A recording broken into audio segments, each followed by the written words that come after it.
नमस्कार, मी राहुल पाटील. स्वागत आहे तुमचं माझ्या यूट्यूब चॅनलवरती. 50 days 50 रायटिंग्स या आपल्या चॅलेंजमधला आजचा हा आपला 17वा दिवस आहे.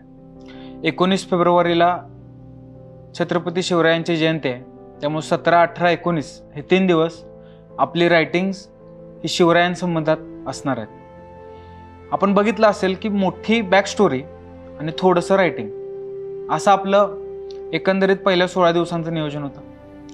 पण आज मी वडिलांना एका वाक्यात विचारलेला प्रश्न आणि त्यांनी मला एका वाक्यात दिलेलं उत्तर ही आपली बॅक स्टोरी असणार आहे. प्रश्न असा होता की प्रत्येक चौकामध्ये बघतोय महापुरुषांचे पुतळे लावलेले असतात,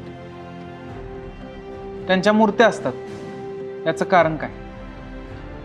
हा एका वाक्यातला प्रश्न होता.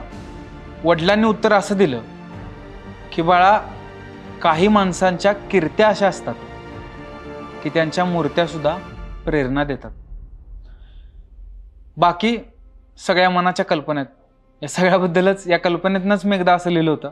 पंख छाटले पक्षाचे आणि त्याला उडायला सांगितलं, कोरड्या नदीत माशाला बुडायला सांगितलं, चौघांचा भार एकावर टाकून पाय बांधले त्याचे आणि त्याला ते ओढायला सांगितलं, जमलं नाही म्हणून सावकारानं घर सोडायला सांगितलं, उपाय विचारला त्यानं जगाला तर जगानं त्याला रडायला सांगितलं, पंख्याला बांधलेल्या दोरीनं आणि त्याच्या आत्म्यानं शरीराशी नातं तोडायला सांगितलं, छोटीच होती मूर्ती शिवरायांची त्याच्या घरात, आईनं पाया पडायला सांगितलं, मूर्ती बोलत नसते सहसा पण त्या मूर्तीनं त्याला लढायला सांगितलं, तुटलेल्या धाग्यांना जोडायला सांगितलं, अडवाईल त्याच्याशी नडायला सांगितलं, गनिम बनत असेल परिस्थिती तर त्या गनिमाचं मस्तक फोडायला सांगितलं, सैतानाच्या नाचामध्ये सुद्धा कसं घडलं असेल स्वराज्य, त्या स्वराज्याप्रमाणे घडायला सांगितलं, अपयश लिहिलं असेल नशिबानं कपाळावर तर ते घामाच्या जोरावर खोडायला सांगितलं, अख्खी दुनिया नाच बघत होती मौतीचा त्याच्या, पण शिवरायांच्या मूर्तीनं